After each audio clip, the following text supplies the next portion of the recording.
Hello, my friends. Welcome to the PMBOK Guide, Chapter 1. Many of you are getting ready to take either the CAPM exam or the PMP exam, and you're wondering, which edition should I read and study? Now, I know the 7th edition is out, but it's very hard for people who are new to project management to really understand what exactly it is by reading the 7th edition, which is why we're revisiting the 6th edition today. So let's get started and talk about why the PMBOK Guide in the first place. The PMBOK Guide provides a standard for project management, provides a common vocabulary for project managers worldwide. And in addition to this, the Code of Ethics and Professional Conduct, which is not documented in the PMBOK Guide, but the PMBOK Guide, of course, maps back in many ways to it. The entire idea behind a profession of project management and ethics is documented in the Code of Ethics. So if you want to read that document, you got to Google PMI Code of Ethics, PDF, and you should be able to find it on PMI's website. Let's talk about a few foundational elements. What is a project? A project is a temporary endeavor. It has a start date, it has an end date, and it's undertaken to deliver a unique product, service, or result. And hopefully that deliverable, which we call product, service, or result, will provide value to the end users, to the customer, give them some benefits, and ultimately result in a desired outcome. We also talk about project management. It's the application of knowledge and skills, tools and techniques to these projects and the tasks within the project to deliver that outcome that we're seeking to get. And the importance of project management, no point debating it. Everywhere around the world, people work on projects to move the organizations forward. Think about it like this. You've got a current state, you've got a future state. How do you get to the future state? Project management. That's how you get there. Let's talk about the relationship between projects, programs, portfolio, and operations management real quick. So at a very, very high level, projects are, you could call them the lowest level of this hierarchy, the lowest level right there at the bottom. And as you begin to build, you have a collection of projects that are interrelated, and that scales up into what we call a program. And ultimately, a program, projects, and other pieces of work roll up into what we call a portfolio. So a portfolio is all the work that is being done across programs, projects, sub-portfolios, and operational work. So let's take a look at that one more time. Going back to the screen here, you can see we have program management, which is used to manage programs. And a program is a collection of interrelated projects. Then we have portfolio management, which is managing all the work inside a portfolio. We have operations management, which is the lifeblood of the project. We have project management, which we've talked about. I should say operations management is the lifeblood of the organization. Project management is, in addition to operations, part of what you could find in a portfolio. And of course, programs are also part of what you could find inside a portfolio. We have operations management, which is managing the operations. And then we have something known as OPM, Organizational Project Management, which enables projects, programs, and portfolios sync.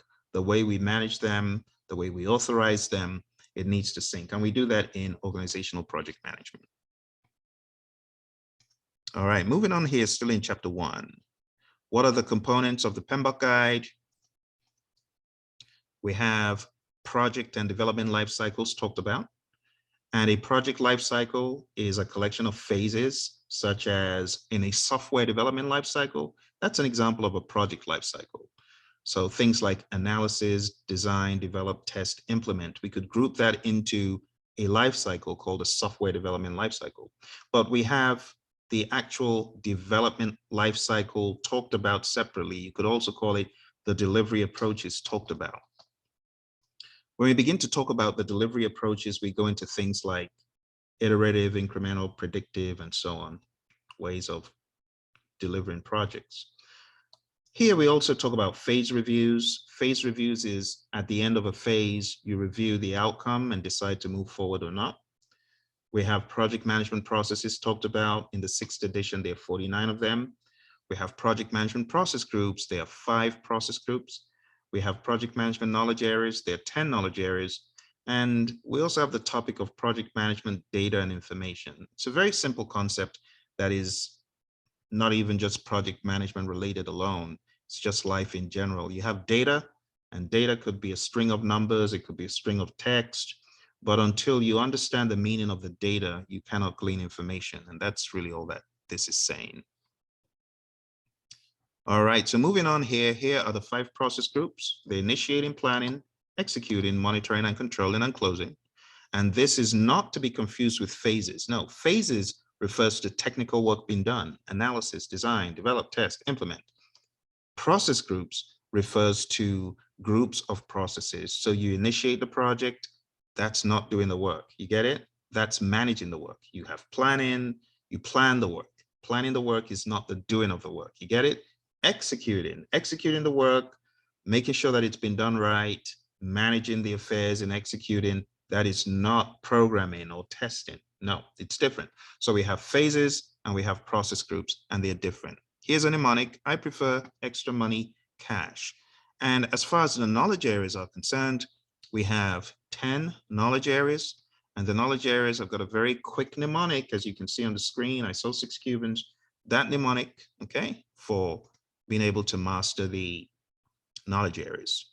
Okay, so if we take a look at everything together, we've got this map, which is the infamous page 25. We got the 5 process groups at the top, the 10 knowledge areas at the side, and a bunch of processes right there in the middle.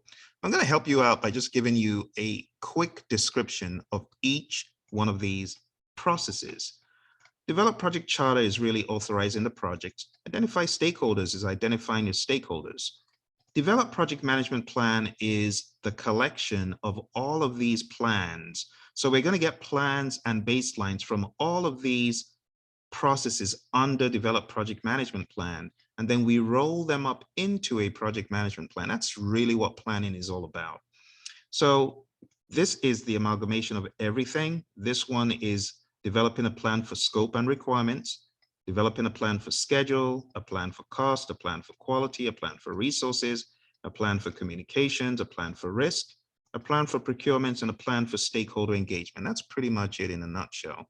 And then if you look below, you've got some other things that are done here, like we collect requirements, we define the scope, we come out with exclusions and inclusions, we create a work breakdown structure.